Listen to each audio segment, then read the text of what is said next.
نبی پاک علیہ الصلوۃ والسلام فرماتے ہیں جس کا مضمون ہے کہ جو مشکل اور پریشانی میں ہو، تقریباً ساری مشکل پریشانی میں ہم لوگ ہر وقت رہتے ہیں، اس کو چاہیے کہ مجھ پر کثرت سے درود پڑھے کہ درود مشکلیں اور پریشانیوں کو لے جاتا ہے، یہ فلش آؤٹ ہو جائیں گی، یہ غائب ہو جائیں گی مشکلیں اگر آپ کی زبان ذکر و درود سے تر رہے گی۔ تو پہلی نیت میں بھی کروں، آپ بھی کر لیں کہ کثرت سے درود پاک پڑھیں گے انشاءاللہ، ذکر الہی کریں گے انشاءاللہ، فضول باتوں میں وقت نہ گزاریں، تھوڑی زندگی ہے، پتہ نہیں کب چلے جائیں گے، تو جانے سے پہلے اتنا اکٹھا کر لو نا یار کہ ادھر بھی موج کریں۔ تو انشاءاللہ میں امید کرتا ہوں کہ اس پر آپ غور کریں گے اور اپنی فضول باتیں، دیگر فضول کاموں کی بجائے زبان کو ذکر الہی سے تر، اور اس کے لیے بہترین طریقہ تسبیح ہے۔ آپ تسبیح ہاتھ میں رکھیں، جب آپ کے ہاتھ میں تسبیح ہوتی ہے نا، ٹھیک ہے کام کرتے ہوئے آپ تسبیح نہیں رکھ سکتے تو پھر آپ زبانی پڑھیں، لیکن جب آپ فری بیٹھے تو جیب سے تسبیح نکال لیں، اب تو ہاتھ میں تسبیح فکس ہو جاتی ہے، تو تسبیح ہاتھ میں ہوتی ہے تو آپ کی زبان آٹومیٹکلی چلنا شروع ہو جاتی ہے۔ ایک بار پھر درود پاک پڑھ لیں، صلو علی الحبیب صلی اللہ تعالی علی محمد صلی اللہ علیہ وسلم۔ اسی طرح آج جس موضوع کو میں نے آپ کے سامنے بیان کرنا ہے، آج ہم کچھ غور کرتے ہیں اب تک زندگی کیسے گزاری، اب آگے زندگی کو کیسے گزارنا ہے۔ ہم میں سے بہت سارے لوگ یہ سوچتے ہیں کہ کامیاب کون ہے، ہو از دا سکسیسفل۔ بڑی بات ہوتی ہے کہ یار مدنی چینل میں اگر جناب اس پوسٹ پر پہنچ جائے، نہیں یار اس چینل کا ڈائریکٹر بن جائے نا تو کامیاب ہے، جس کی اتنی سیلری بن جائے وہ کامیاب، جس کے پاس اتنی گاڑیاں ہوں وہ کامیاب ہیں، نہیں جناب جو طاقتور ہے وہ کامیاب، جو پاورفل ہے جو کامیاب ہیں، ملک کا وزیر اعظم بن جائے تو وہ کامیاب، نہیں جناب اب وزیر اعظم نہیں، اتنا فیم ہو جائے نا، الگ الگ لوگوں کی مائنڈ سیٹ ہے نا، کہ اتنے فالوورز ہوں، سوشل میڈیا پر اتنے چاہنے والے ہوں، دنیا کے اتنے ملکوں کا سفر کر لیا ہو، یا فلاں ملک کا پاسپورٹ مل جائے۔ ہر بندے کا الگ مائنڈ سیٹ اور الگ ٹارگیٹس ہیں۔ ہر بندے کو آپ پوچھیں گے تم بتاؤ کامیاب کون ہے تو وہ کہے گا فلاں، وہ کہے گا وہ دوسرا کہے گا فلاں طریقے کا کامیاب۔ It means everybody have different mind. تو کیسے پتہ چلے کہ کامیاب کون ہے؟ اور ہمیں پتہ چل جائے تو ہم اس کو فالو کر کے کامیاب ہو جاتے ہیں۔ اب میں آپ سب سے سوال کرتا ہوں، ہم سب مل کے بتائیں گے کامیاب کون ہے، یا جس نے ہم سب کو بنایا ہے وہ بتائے کامیاب کون ہے؟ جو ہمارا خالق ہے، ہمارا مالک ہے، اس پوری کائنات کو کریٹ کرنے والا ہے، اور وہی شہرت دینے والا ہے، وہی عزت دینے والا ہے، وہی کامیابی دینے والا ہے، اور کامیابی کا صلہ بھی وہی دینے والا ہے، تو پھر وہ بتا دے تو پھر فائنل ہے نا۔ تو آئے آج قرآن سے پوچھتے ہیں، قرآن پر ہم سب کا ایمان ہے کہ اے رب کے پیارے کلام تو بتا دے کہ کامیاب کون ہے۔ اور سبحان اللہ، میں جن آیتوں کی طرف آج جاؤں گا اس میں کوئی بہت لمبی چوڑی لسٹ نہیں دی گئی ہے کہ اتنے سارے کام کرو تو تم کامیاب ہو جاؤ گے۔ اچھا پھر ہمارا ایک اور بھی معاملہ ہوتا ہے، ہم جب ادارے میں ہوتے ہیں کہ بھائی آپ کو کوئی ٹارگیٹ دیتے ہیں کہ بھائی آپ نے مہینے میں یہ کام اتنا کر لینا ہے، اگلا سوال یہ ہوتا ہے کر لیا تو کیا ملے گا؟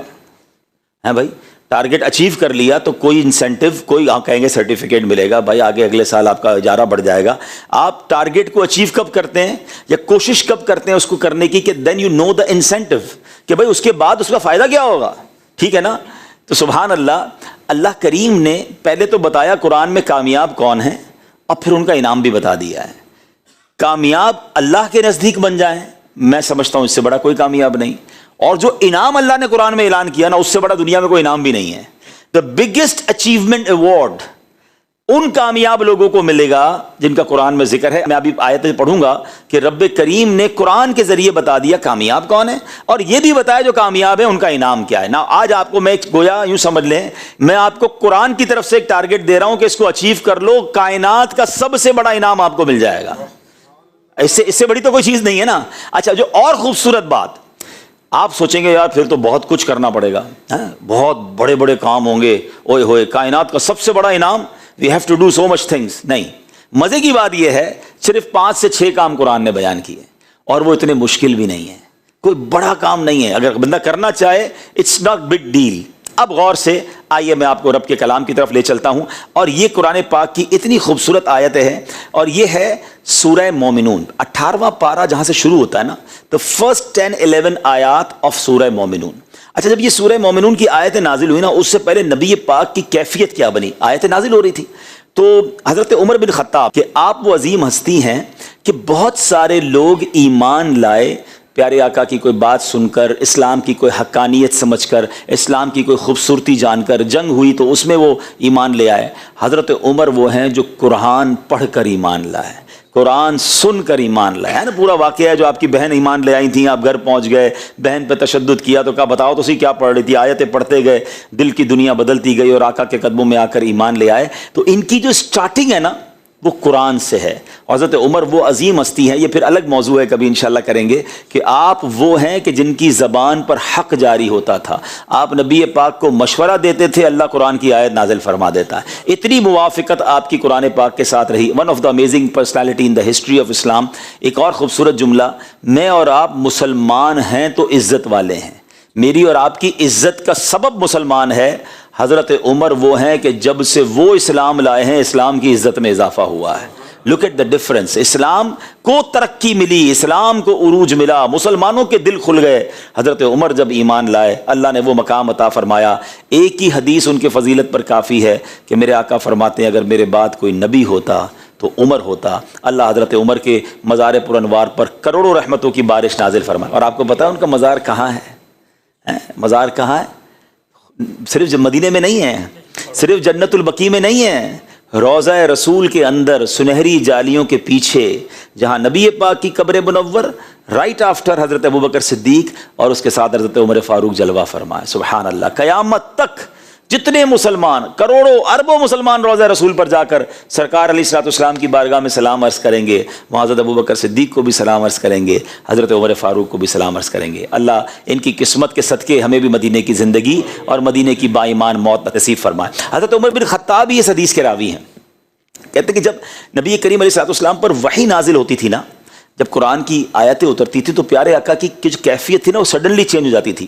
وہ کہتے ہیں پیارے آقا علیہ الصلوۃ والسلام کے چہرہ اقدس کے پاس مکھیوں کی بھنبھناہٹ کی آواز آتی تھی. صحابہ سمجھ جاتے تھے, نظر نہیں آتی تھی مکھیاں, مگر اس طرح کی ساؤنڈ سنائی دیتا تھا تو وہ سمجھ جاتے تھے کہ نبی پاک پر وحی نازل ہو رہی ہے. اب ایک دن وحی نازل ہوئی, ہم سب رک گئے. جب یہ کیفیت ختم ہوئی تو پیارے آقا علیہ الصلوۃ والسلام نے قبلہ رو ہو کر ہاتھ اٹھائے اور دعا کی. چلیں آپ بھی ہاتھ اٹھا لیں, بڑی بڑی مبارک, کیونکہ ہم اسی آیتوں کی تلاوت کر رہے ہیں اور دعائیں بڑی پیاری ہیں. اے اللہ عز و جل ہمیں زیادہ عطا کرنا اور کمی نہ فرمانا, ہمیں عزت دینا اور ذلیل نہ کرنا, ہمیں عطا فرمانا اور محروم نہ کرنا, ہمیں چن لے اور ہم پر کسی دوسرے کو نہ چن. اے اللہ عز و جل ہمیں راضی فرما اور ہم سے راضی ہو جا. آمین بجاہ النبی الامین صلی اللہ علیہ وسلم. پیارے آقا نے یہ دعا کی اور پھر فرمایا مجھ پر 10 آیتیں نازل ہوئی ہیں, جس نے ان مذکور باتوں کو اپنایا وہ جنت میں داخل ہوگا. اب وہ آیتیں کون سی ہیں؟ ٹھیک ہے, آیتیں کیا ہیں؟ اللہ تبارک و تعالیٰ قرآن میں ارشاد فرماتا ہے بسم اللہ الرحمن الرحیم قد افلح المؤمنون. پہلی آیت, بے شک ایمان والے کامیاب ہو گئے. آپ سب کو مبارک ہو, الحمدللہ. اس پہلی آیت پہ ہم سب کا عمل ہے کہ ہم سب مسلمان ہیں. ایمان والے کامیاب ہیں اور ہم کون ہیں؟ ایمان والے. الحمدللہ. فرسٹ کیٹیگری یعنی پہلا کوشچن کے آگے ٹک ہو گیا ہے کہ یہ ہمارا عمل ہے. مگر اس میں ایک تھوڑا سا ٹویسٹ ہے. آپ ماشاءاللہ انٹرنیشنلی چیزوں پہ نظر رکھتے ہیں. اس وقت دنیا میں the most growing religion on earth, دنیا میں سب سے تیزی سے پھیلنے والا مذہب کون سا ہے؟ اسلام. ٹھیک ہے نا. لیکن اس کا مطلب یہ نہیں کہ ون وے ٹریفک ہے. جب غیر مسلم مسلمان ہو سکتا ہے تو معاذ اللہ مسلمان بھی کافر ہو سکتا ہے. ہم مسلمان تو ہو گئے, پہلا سوال ٹک, مگر کامیاب کب ہوں گے؟ جب مسلمان مریں گے. قبر میں بھی ایمان لے کر جائیں گے نا. کوئی زندگی بھر مسلمان رہے معاذ اللہ پہ کافر ہو جائے, مرتد ہو جائے تو کیا ہوگا؟ تو یہ بات ذہن کے کسی گوشے میں رہنی چاہیے, اس کا ڈر رہنا چاہیے, اس کی دعائیں ہونی چاہیے کہ اللہ مسلمان تو بنا دیا, اب ایمان سلامت رکھیو. اور یہ میں نہیں کہہ رہا, پیارے آقا علیہ الصلوۃ والسلام کی دعاؤں میں سے ایک دعا ہوتی تھی, یا مقلب القلوب ثبت قلبی علی دینک. اے دلوں کو پھیرنے والے میرے دل کو اپنے دین پر ثابت قدمی عطا فرما. اب یہ کون کہہ رہے ہیں؟ جن کے صدقے ہمیں ایمان ملا ہے. تیرے صدقے میں آقا سارے جہاں کو دین ملا. وہ آقا کہہ رہے ہیں کہ اللہ میرے دل کو سلامت رکھ. یہ ہماری تربیت ہے نا کہ دل بدلتا ہے. اب ہر کسی کو سننا ہے, ہر کسی کی صحبت میں بیٹھنا ہے. ہمارے یہاں یہ بھی بڑا پرابلم ہے کہ ہم کہتے ہیں یار میں سنتا سب کو ہوں, میں بیٹھتا سب کے ساتھ ہوں. ہمیں یہ سمجھنا ہے کہ ہمیں اگر بے دینوں کے ساتھ بیٹھیں گے, بے دینوں کو سنیں گے, تو یہی تو ان کا پلان ہے کہ کسی طرح ہمارا ایمان چھین لیا جائے. شیطان نے اپنے چیلے چھوڑے ہوئے ہوتے ہیں نا. شیطان اپنی شکل میں تو نہیں آتا, کوئی نہ کوئی بندے آگے کرتا ہے, کوئی ایسی خیالات آگے لاتا ہے. تو ہمیں بہت فکر مند رہنا ہے. آپ کی موٹر سائیکل آپ نہیں لیں تو شاید آفس میں بیٹھے بیٹھے تھوڑی دیر بعد نکلتے ہوں گے باہر, کھڑی ہے کہ نہیں کھڑی ہے, موبائل نیا والا جیب میں ہو تو اور تھوڑی دیر بعد بلا ارادہ ہاتھ جاتا ہے جیب میں. ہاں ہے بھائی, بیٹھا ہے, ابھی بھی ہو سکتا ہے کسی نے تھوڑی دیر پہلے بھی لگایا ہو. ہاں ہے بھائی, کچھ بھی نہیں ہوا. کیوں؟ جتنی قیمتی چیز اتنی فکر زیادہ. ایمان سے بڑھ کر ہے کچھ؟ خدا کی قسم کچھ بھی نہیں ہے. ساری دنیا کی دولت کسی کے پاس ہو نا اور ایمان نہ ہو, کچھ بھی نہیں ہے اس کے پاس. ہم ایمان والے ہیں اور ایمان والے مر جائیں, اس سے بڑی سعادت نہیں. نبی پاک کیا کہہ رہے ہیں؟ اے اللہ میرے دل کو سلامت رکھ. ہمارا کیا حال ہے؟ کبھی کوئی دعا, کبھی کوئی فکر, کبھی کوئی ٹینشن. کبھی کسی بزرگ کے پاس گئے کہ حضرت بتائیں تو اسے ایمان کیسے چھن سکتا ہے, کیا کیا چیزیں ہیں. اس کی پوری تفصیل ہے. میں اس میں ایک مشورہ دے دیتا ہوں. ایک کتاب ہے امیر اہل سنت کی, ایک تو کفریہ کلمات کے بارے میں سوال جواب, بڑی ہے, چھوٹی پڑھنا چاہیں تو برے خاتمے کے اسباب کتاب ہے, 28 کفریہ کلمات. یہ چھوٹے چھوٹے رسالے آپ پڑھیں گے تو آپ کو ریئلائز ہوگا. سب سے پہلے یہ ریئلائز کریں کہ ایمان چھن سکتا ہے.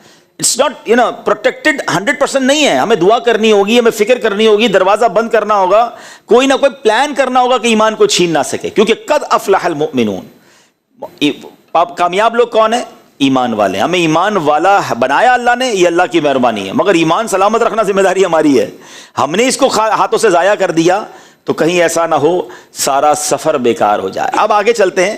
اب وہ ایمان والے کون ہیں جو کامیاب ہیں, ان کی کیٹیگریز بیان کی ہیں. 6-7 کام ہیں, غور سے سنتے جائیں اور آج نیت کر لیں. ویسے میں آپ کو بتا رہا ہوں کہ دنیا کا سب سے بڑا انعام آپ کو ملنے جا رہا ہے. اگر اس کے لیے 5-6 کام کرنے ہوں تو میرے جیسا آدمی تو کہے بھائی مجھے کام بعد میں بتانا, نیت میں پہلے کرتا ہوں, میں کروں گا انشاءاللہ. کریں گے انشاءاللہ. آپ سن لیں کیا کرنا ہے, بس جنت کا راستہ اور ایسا انعام, ابھی انعام بتاتا ہوں آپ کو. اللہ فرماتا ہے الذین هم فی صلاتہم خاشعون. پہلا کام, وہ ایمان والے کیا کرتے ہیں؟ جو اپنی نماز میں خشوع و خضوع کرنے والے ہیں. نماز بھی پڑھتے ہیں اور نماز میں فوکس بھی ہے, نماز میں توجہ بھی ہے. اللہ اکبر. اب یہ تو ڈبل کام ہو گیا. کچھ لوگ تو نماز ہی نہیں پڑھتے. نماز پڑھیں گے تو خشوع و خضوع کی باری تو آئے گی نا. لیکن پہلی شرط کیا ہے؟ نماز میں خشوع و خضوع کرتے ہیں. حضرت انس رضی اللہ تعالیٰ فرماتے ہیں کہ نبی پاک علیہ الصلوۃ والسلام نے مجھ سے ارشاد فرمایا, اے بیٹے نماز میں ادھر ادھر دیکھنے سے بچو, کیونکہ نماز میں ادھر ادھر توجہ ہلاکت ہے. ہماری نماز میں توجہ نہیں ہوتی ہے. ایک اور جگہ نبی پاک علیہ الصلوۃ والسلام نے فرمایا کہ بی بی عائشہ کہتی میں نے نبی پاک سے سوال کیا کہ نماز میں جو ادھر ادھر توجہ کرتے ہیں تو اس کے بارے میں کچھ ارشاد فرمائیں. آقا نے فرمایا یہ شیطانی لغزش ہے, اس کے ذریعے شیطان بندے کو نماز سے پھسلانا چاہتا ہے. شیطان آتا ہے کہ کسی طرح اس کا دماغ کہیں اور چلا جائے. وہ چٹکلا مشہور ہے نا کہ ایک صاحب جو ہیں وہ 5 وقت کے نمازی تھے اور با جماعت نمازی تھے. اپنی مارکیٹ میں بھی جماعت سے نماز پڑھنے جاتے. ایک دن عشاء کی نماز چلی گئی تو رونے لگے. نمازیوں نے کہا کیا ہو گیا, جماعت چلی گئی, بھائی اپنی پڑھ لو. کہہ رہے یار مسئلہ یہ ہے, دکان بند کر کے عشاء میں آتا تھا, امام صاحب 4 رکعت پڑھاتے تھے, میں سارا حساب کرتا تھا. اب امام صاحب نے جماعت تو چلی گئی میری, اب نماز خود پڑھوں گا تو حساب بھی الگ سے کرنا پڑے گا. یعنی یہ بظاہر تو ایک چٹکلا ہے, لیکن ہمارا حال بھی ایسا ہی ہوتا ہے. شاید بہت سارے پروگرام, بہت سارے ایڈیٹنگ کے ٹولز, بہت ساری جناب وہ چیزیں ہمیں دماغ میں یاد آتی ہیں. یار یہ رہ گیا تھا, وہ رہ گیا تھا, یہ ای میل باقی ہے تو یہ جواب باقی ہے.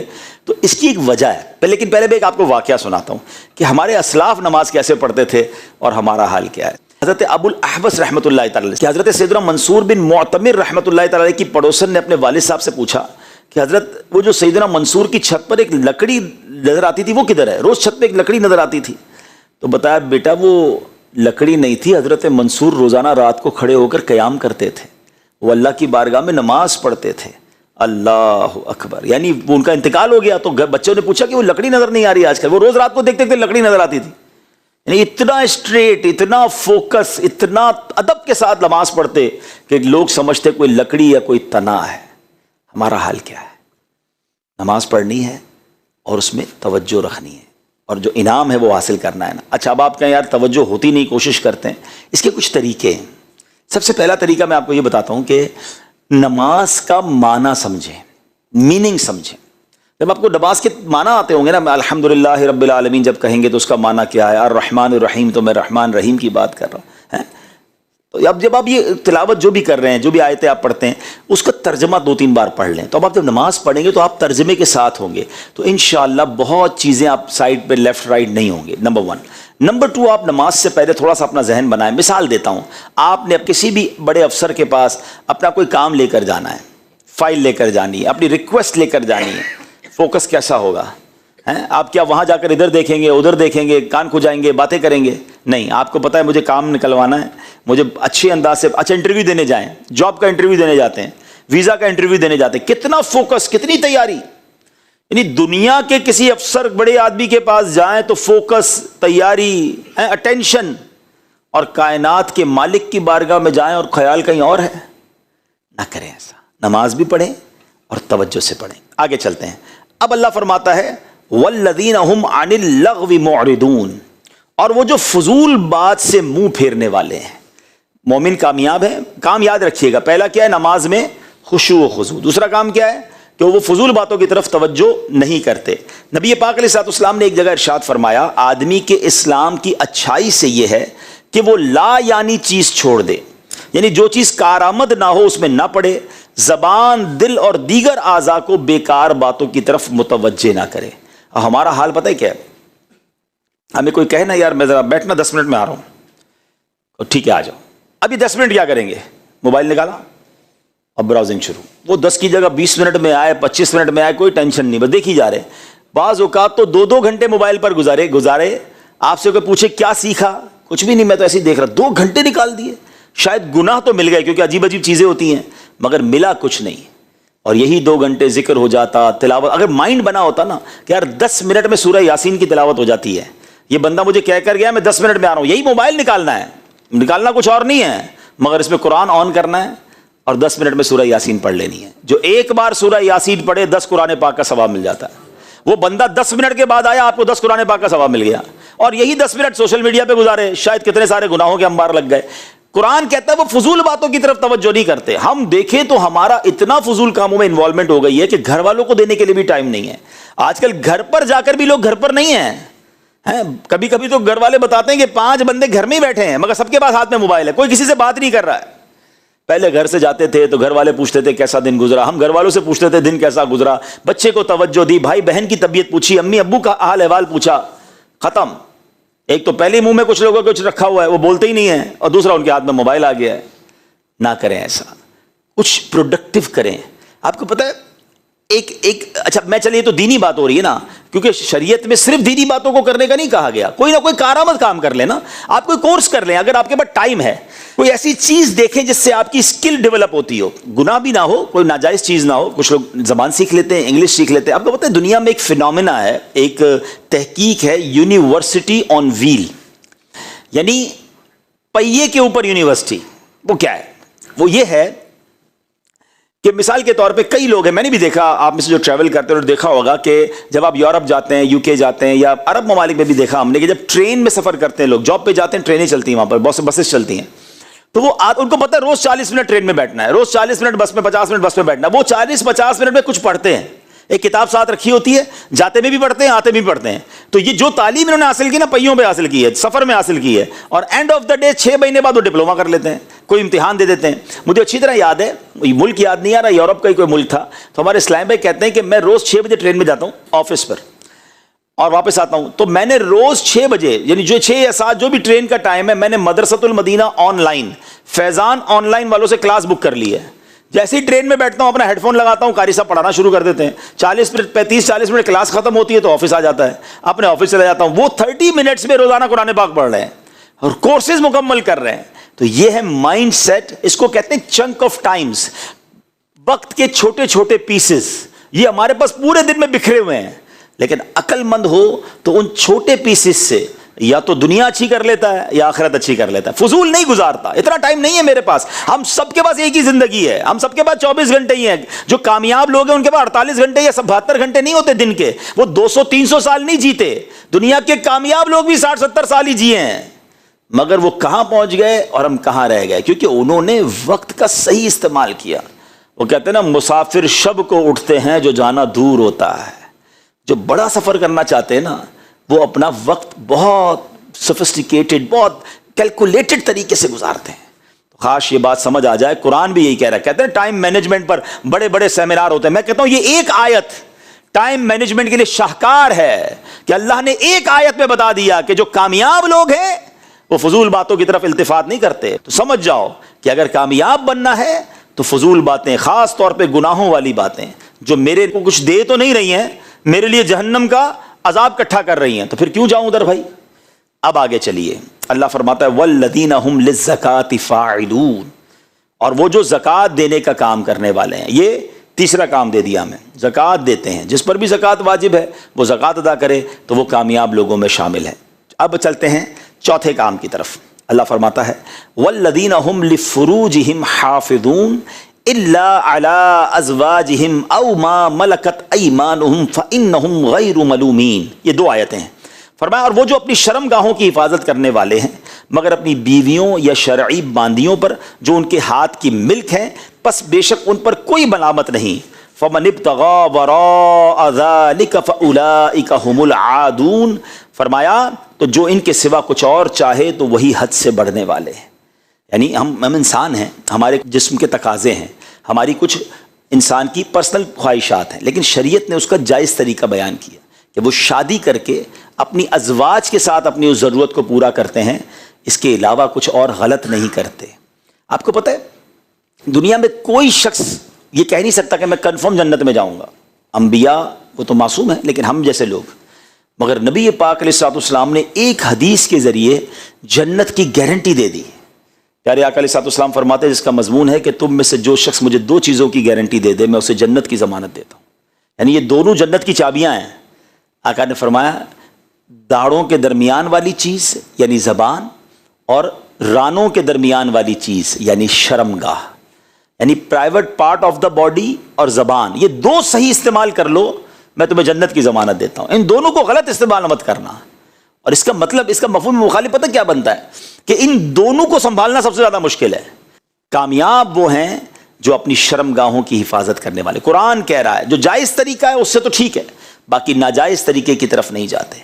تو یہ آج کل کی جو گیدرنگز ہیں، گندی چیزوں کو دیکھنا سننا، پھر انسان کے جذبات بھڑکتے ہیں، پھر انسان غلط کام کی طرف جاتا ہے۔ نہ کرو ایسا، شیطان کے واروں میں نہ آئیے، اپنی پاکیزگی کا خیال رکھیں کیونکہ انعام بہت بڑا رب نے تیار کر رکھا ہے۔ ٹھیک ہے جناب، 4 کام ہو گئے۔ اب آگے فرماتا ہے، فرمایا وہ جو اپنی امانتوں اور اپنے وعدے کی رعایت کرنے والے ہیں، ان کے پاس امانت رکھائی جائے تو امانت پراپر لوٹاتے ہیں اور وعدے پورے کرتے ہیں۔ بدقسمتی سے یہ بھی بڑا پرابلم ہے، کسی کے پیسے پڑے ہوئے مل جائیں، بندہ کہے تو میرے ہو گئے، کوئی بھول جائے سامنے والا تو ادھر دینے کے لیے کوئی تیار نہیں ہوتا۔ قرضہ لینے کے وقت اور اسٹائل ہوتا ہے، قرضہ لوٹاتے وقت اور اسٹائل ہوتا ہے۔ ارے بھائی فکر ہی نہ کرو، تمہارے گھر آ کر دے جاؤں گا، گھر آ کر دے جاؤں گا تو الگ بات ہے، وہ آپ کے گھر کے چکر لگاتا ہے، اس کو جواب ہی نہیں ملتا، فون ہی نہیں اٹھتا ہے۔ ٹھیک ہے یہ آپ دنیا میں تو کسی کے ساتھ کر سکتے ہو، مگر قیامت کے دن تو جواب دینا پڑے گا نا۔ زندگی میں کبھی ایک اصول بنا لیں، آپ کی طرف کسی کا 1 روپیہ آنا نہیں چاہیے، یہ رہ گیا نا تو ہم جواب نہیں دے سکیں گے۔ سیدی اعلیٰ حضرت امام اہل سنت فرماتے ہیں جو کسی کے 3 پیسے جان بوجھ کر دبا لے اسے قیامت کے دن 700 مقبول باجماعت نمازیں دینی پڑ جائیں گی۔ 3 پیسے کے بدلے جو 1000 روپے، 2000 روپے، 10,000 روپے، 1,00,000 روپے پر دبا کے بیٹھا ہوا ہے، زمین پر قبضہ کر کے بیٹھا ہوا، اس کا بنے گا کیا؟ ہم سمجھتے ہیں میں بڑا ترم خان ہوں، میرا کوئی بگاڑ نہیں سکتا۔ ارے بھائی آپ کو پتہ ہی نہیں ہے۔ دیکھیں میں آپ کو جو بات کہنے جا رہا ہوں نا وہ بہت بڑی میری زندگی کا نچوڑ ہے، اور میں نے یہ باتیں بڑے بڑے لوگوں سے بھی سنی ہیں جو مجھ سے بھی بڑی عمر کے ہیں۔ شاید آپ کو ابھی نہ سمجھ آئے، لیکن جو 50 سے اوپر کے وہ میری بات کی تائید کریں گے۔ آپ ایک بات نوٹ کر لیں، لکھ لیں کہیں، جس نے جس کے پیسے کھائے نا وہ کبھی زندگی میں کامیاب آپ کو نظر نہیں آئے گا۔ پیسے کھانے والا آپ کو چھپتا ہوا، آپ کو ڈرتا ہوا، آپ کو تباہ ہوتا ہوا نظر آئے گا، اور جس کے کسی نے پیسے کھائے نا اللہ نے اس کو اس سے زیادہ پھر لوٹا دیے ہیں۔ یہ اصول ہے، تھوڑے دن لگتے ہیں، جس کے اوپر ظلم ہوا ہے نا اللہ اسے کھڑا کر دیتا ہے، اور کھانے والا برباد ہی رہتا ہے۔ اچھا دنیا میں تو برباد رہا، اب آخرت میں الگ اس نے بربادی اٹھانی کیونکہ اس نے اس کا بدلہ دینا ہے۔ تو کبھی زندگی میں بندہ کسی کے پیسے، کسی کا حق لے کر کامیاب ہو ہی نہیں سکتے۔ تھوڑے دنوں کی چاندی ہوتی ہے، اس کے بعد ہم نے اس کا ڈاؤن فال ہی دیکھا ہے، اس کا تباہ و بربادی ہوتے دیکھا ہے۔ تو ایک بات یاد رکھیں، کبھی کسی کا حق میری طرف نہیں آنا چاہیے، وہ اس کو پورا لوٹائے، وہ بھول گیا پھر بھی لوٹنا ہے، معافی بھی مانگے کہ یار لیٹ ہو گیا بھائی معذرت، اور پھر کیا فرمایا وعدے پورے کریں۔ ہمارے یہاں تو بھائی تکیہ کلام ہو گیا، تو اسی فکر ہی نہیں کرو، بس کل کر دیتا ہوں، پرسوں کر دیتا ہوں، بس آپ آ جاؤ جمعے والے دن۔ اچھا یہ بولتے وقت بھی پکا ارادہ ہوتا کہ ہونا نہیں، ڈولی ہی دینی، پتہ ہے عجیب عجیب نام رکھے ہوئے ہم نے۔ وہ ایک محاورہ مشہور کر دیا، وہ وعدہ ہی کیا جو وفا ہو جائے، معاذ اللہ۔ ارے وعدہ ہوتا ہی وفا کرنے کے لیے۔ آپ کو پتہ ایک بار نبی پاک علیہ الصلوۃ والسلام کسی شخص کے ساتھ کوئی ڈیلنگ تھی تو اس سے پیسے لینے تھے، تو اس نے کہا حضور آپ کھڑے رہے میں ابھی آتا ہوں، آپ ادھر ہی۔ نبی پاک نے کہا ٹھیک ہے میں تمہارا ہی انتظار کر رہا ہوں۔ پیارے آقا علیہ الصلوۃ والسلام آپ کھڑے ہو گئے ایک جگہ پر، سڑک پر۔ وہ بندہ گیا گھر جا کے بھول گیا کہ میں نے ٹائم دیا ہوا ہے، اس کو 3 دن بعد یاد آیا وہ 3 دن بعد آیا تو نبی پاک وہیں کھڑے تھے. کہا نوجوان تو نے مجھے مشکل میں ڈال دیا. کہا حضور میں بھول گیا تھا, لیکن چونکہ نبی پاک نے وعدہ کیا تھا کہ میں کھڑا ہوں, آپ آ جاؤ. آپ وہیں کھڑے رہے, اور ہم بس میں کل پہنچ رہا ہوں, فکر ہی نہیں کرو, تمہارے گھر آ رہا ہوں. ارے بس پرسوں ہو گیا کام. نہیں, اب تو کچھ لوگ ایسے ہیں جو جتنی قسمیں کھا لیں یقین بھی نہیں آتا ہے. میرا بھی ایک جملہ مشہور ہو گیا, لوگ کہتے ہیں نا تسی فکر نہ کرو. میں نے کہا جو کہتا تسی فکر نہ کرو اس کی زیادہ فکر کرو. وہ ہر بات میں یہ کہتا آپ فکر ہی نہ کریں, ہو گیا کام. آپ ارے آپ ٹینشن ہی نہ لیں. جو یہ کہتا ہے ٹینشن نہ لو اس کی زیادہ ٹینشن لینی پڑتی ہے, کیونکہ یہ اس کا تکیہ کلام ہے. نہ کریں ایسا آپ. اچھا پھر ایسا بندہ جو ہے نا یوں سمجھے آہستہ آہستہ دوست کھو دیتا ہے, اعتماد کھو دیتا ہے. آپ ایسے بن جاؤ کہ آپ کہو نا آپ کا کام ہو جائے گا, سامنے والے کو پتا اس کی بات پتھر کی لکیر ہے, وہ آپ پر اعتماد کرے گا. یار اس نے آج تک جب جو بولا ہے نا وہ ٹائم پہ کیا ہے. ہم سمجھتے ہیں کہ یار گولی دے کے ہماری گاڑی چل رہی ہے آگے, نہیں چلے گی. آہستہ آہستہ آپ دیکھیں نا دکاندار کون سا چلتا ہے. آپ محلے میں سودا کس سے لیتے ہیں؟ آپ بعض دکاندار ایسے جو مہنگا سودا دیتے ہیں آپ جا کے اس سے لے لیتے ہیں کہ یار یہ سچا دیتا ہے. وہ سستا تو دیتا ہے مگر ملاوٹ کرتا ہے, تو ملاوٹ والے کا کاروبار آگے جا کے بدی ہوتا ہے, اور اچھی کوالٹی کا مہنگا بھی لوگ خریدتے ہیں. بالکل ایسے ہی بندہ وہی چلے گا. اچھا آپ اپنی آرگنائزیشن میں, اپنے ادارے میں, اپنے جاب میں بھی آگے جب ہی بڑھیں گے جب آپ سچے ہوں گے. آپ کا ایچ او ڈی کہے گا یار جب بول دیکھو جھوٹ بولتا ہے, جب دیکھو کوئی بہانہ کرتا ہے. آہستہ آہستہ آہستہ آپ ڈاؤن. پھر آپ پتہ کیا کہیں گے, یار پتہ نہیں مجھے کیوں پیچھے کرتے ہیں, مجھے آگے نہیں بڑھاتے, میری تنخواہ نہیں بڑھاتے, میرا گریڈ نہیں بڑھاتے. بھائی آپ کی باتیں ہی سمجھ نہیں آتی. آپ ہر وقت کوئی نئی کہانی سنا رہے ہوتے ہو, سچے رہو نا. اچھا کہانیاں پتہ ہی کون سناتا ہے؟ ایک بات اور زندگی میں یاد رکھیں, ہمیشہ کہانیاں وہ سنائے گا جس کو کہانی سنبھالنی ہوتی ہے. جھوٹے کو کہانی سنبھالنی ہوتی ہے نا. مثال کے طور پہ آپ سے کسی نے پوچھ لیا بھائی آپ 2 دن کیوں نہیں آئے, وہ دادی کا انتقال ہو گیا تھا. اب آپ کو ساری زندگی یاد رکھنا ہے کہ میں نے اپنے چینل میں دادی مار دی ہے. اب 2-3 مہینے بعد آپ نے کہا دادی بیمار تھی, تو ایچ او ڈی کہا 3 مہینے پہلے تو انتقال ہوا تھا, بیمار کیسے ہو گئی؟ تو پریشان. جو جھوٹا ہوگا نا وہ ہمیشہ پریشان رہے گا. اچھا کسی نے پوچھا کہاں رہتے ہو, اچھا ذرا بھرم بھی مارنا تھا, اب لیاری بولوں گا تو نہیں, میں تو جمشید روڈ پہ رہتا ہوں یا میں بہادر آباد رہتا ہوں. اب ساری زندگی اس دوست کے ساتھ یاد رکھنا ہے میں لیاری میں نہیں رہتا, اس کے سامنے بہادر آباد رہ رہا ہوں. اس کو سچے کو ٹینشن ہی کوئی نہیں ہے. اس کو نیند سے اٹھا کے پوچھو کہاں رہتے ہو, جا رہتا ہے وہ بتا دے گا کہاں رہتا ہوں. کیا کرتے ہو تو یہ کرتا ہوں. جھوٹا آدمی مضطرب رہے گا, پریشان رہے گا, فائلیں سنبھالتا ہوا نہ رہے. جس کے پاس بہت ساری فائلیں ہوں, چھپا چھپا کے چل رہا ہو, وہ ایسا ہی ہوتا ہے جھوٹا ہے, کیونکہ کسی کو کوئی کہانی سنائی ہوئی ہوتی ہے, کسی کو کوئی. اچھا ہم سمجھتے سامنے والا ہماری باتوں میں آ گیا, سب کو سمجھ آ رہا ہوتا ہے یار یہ گھما رہا ہے, یہ پھرا رہا ہے, ہمیں بھی چلا رہے ہوتے ہیں لوگ. مگر ایک وقت آتا ہے جب ہماری جگہ کوئی صحیح آدمی ملتا ہے نا تو ہمیں ٹرمینیٹ کر دیا جاتا ہے کہ جھوٹے کی جگہ نہیں بنتی ہے. یاد رکھو, سچے رہیں, سیدھے رہیں, امانت دار رہیں, وعدے پورے نہیں کر سکتے منع کر دیں. آپ کو پتہ ہے دنیا میں کورس کروایا جا رہا ہے آج کل, ہاؤ ٹو سے نو, نہیں کہنے کا طریقہ. نہ کہہ دیں یار, نہ کہیں کہ ہو جائے گا. آپ کسی کو آسرے پہ رکھے ہوئے ہیں اور کرنا بھی نہیں ہے, پیار محبت سے سمجھا دیں, معذرت خواہ حضور میں نہیں کر سکوں گا, اللہ آپ کا کام آسان کر دے, مگر میں آپ کی مدد نہیں کر سکوں. مدد نہیں کر سکتے منع کر دیں. وہ کسی اور کے پاس تو جائے نا, آپ نے فکر ہی نہ کرو اگلے ہفتے آ جاؤ. وہ بیچارہ قرضے میں ڈوبا جا رہا ہے اور آپ سے امید لگائے بیٹھا ہے, آپ نے دینا نہیں ہے مگر گھمانا ہے اس کو. کام نہیں کر سکتے منع کر دیں, کوئی اور چیز منع کر دیں, آسرے میں نہ رکھیں, گولی نہ دیں کسی کو, بات کو آگے نہ بڑھائیں, اور بالکل اسی طرح وعدے پورے کریں. اب آگے چلتے ہیں, 5 کام ہو گئے, زیادہ کام نہیں ہوئے نا, اب آگے چلیں. اللہ فرماتا ہے پھر والذین هم علی صلاتہم یحافظون. پہلی آیت کیا تھی؟ قرآن, وہ نماز پڑھتے ہیں خشوع و خضوع کے ساتھ. اب اس کا آخری کام کیا بتایا؟ وہ جو اپنی نمازوں کی حفاظت کرتے ہیں, قضا نہیں کرتے, ٹائم پہ نماز پڑھتے ہیں. یعنی نماز کی اہمیت کتنی ہے کہ کامیاب لوگوں کی پہلی کیٹیگری بھی نماز, آخری کیٹیگری بھی نماز. ٹھیک ہے جناب, اب آئیے انعام کی باری آگے. دیٹس اٹ, یہی کام تھے, بہت بڑی لسٹ نہیں ہے, میں ریپیٹ کر دیتا ہوں, سب مل کے ریپیٹ کرتے ہیں. پہلا کیا تھا؟ نماز میں خشوع و خضوع. دوسرا کیا تھا؟ فضول باتوں سے بچنے کا ہے. ٹھیک ہے. تیسرا کیا تھا؟ زکوٰۃ ادا کرنی ہے. چوتھا کیا ہے؟ شرمگاہ کی حفاظت کرنی ہے. 5واں کیا ہے؟ وعدے اور امانتیں پوری کرنی ہے. 6واں کیا ہے؟ نماز کی حفاظت کرنی ہے. That's it. There is no big list. کوئی مجاہدات نہیں ہے کہ 2 سال کے لیے گھر چھوڑ دو.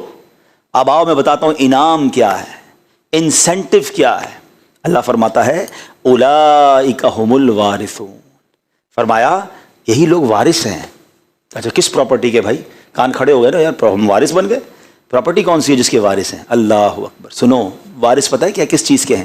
فرمایا الذین یرثون الفردوس. ہائے ہائے ہائے, فرمایا کہ یہ فردوس کی میراث پائیں گے. فردوس پتہ ہے کیا ہے؟ تمام جنتوں میں سب سے جو ٹاپ کیٹیگری کی جنت ہے نا وہ فردوس ہے. نبی پاک فرماتے ہیں جب بھی رب سے دعا مانگا کرو جنت الفردوس کی دعا مانگا کرو، قبولیت کا وقت ہوگا تمہارے لیے جنت الفردوس لکھ دی جائے گی۔ اچھا اب ایک اور سوال ذہن میں آتا ہے، چلو یار فردوس کی میراث ملے گی مگر کتنے دن؟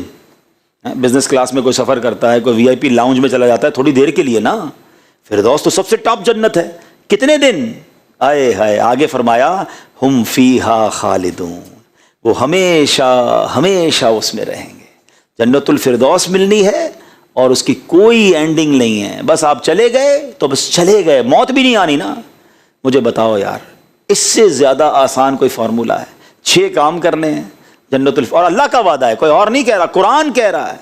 تو آج میرے پیارے اسلامی بھائیوں، میں آپ کے پاس قرآن کا پیغام لے کر میں بھی نیت کروں، آپ بھی نیت کریں، آج کے بعد کوئی نماز قضا نہیں کریں گے۔ الحمدللہ رب العالمین والصلاة والسلام على سید الانبیاء والمرسلین، اللہم ربنا تقبل منا انک انت السمیع العلیم وتب علینا یا مولانا انک انت التواب الرحیم، اللہم ربنا آتنا فی الدنیا حسنۃ وفی الآخرۃ حسنۃ وقنا عذاب النار، یا رب البیت الطف فیما قضیت وابدل العسر یسر یا اللہ، یا اول الاولین یا آخر الآخرین یا ذی القوۃ المتین، یا راحم المساکین یا ارحم الراحمین، ارحمنا نحن الفقراء والمساکین۔ اے رب کریم ہم سب کا جمع ہونا اپنی بارگاہ میں قبول فرما، ہم سب کے تمام صغیرہ کبیرہ گناہوں کو معاف فرما، ہمارے ماں باپ کی اور نبی پاک علیہ الصلوۃ والسلام کی ساری امت کی بخشش فرما۔ اے اللہ جتنے بھائی آئے ہیں، ہاتھ اٹھے ہیں، تو سب کے نام بھی جانتا ہے، کام بھی جانتا ہے، ہم سب کی مشکلوں کو آسان کر دے۔ اے رات کے اندھیرے کو دن کے اجالے سے بدلنے والے، ہماری غموں کی رات کو خوشیوں کی صبح سے بدل دے، ہماری دکھوں کی رات کو سکھ کی صبح سے بدل دے، ہماری بیماری کی رات کو شفا کی صبح سے بدل دے، مدینہ طیبہ سے دوری کی رات کو صبح طیبہ سے بدل دے۔ اے کریم ہمیں 5 وقت کا نمازی بنا دے، نمازوں میں خشوع و خضوع بھی عطا فرما، فضول باتوں سے ہم سب کو محفوظ فرما، اپنی شرمگاہ اور اپنی زبان کی حفاظت کرنے کی توفیق عطا فرما، ہمیں وعدوں کا پابند بنا دے، ہمیں امین بنا دے۔ اے اللہ جنت الفردوس کے جن وارثوں کا ذکر تو نے سورہ مومنون میں فرمایا، کریم مولا ہمیں ان میں شامل فرما دے، بلا حساب جنت میں داخلہ ہم سب کا مقدر فرما۔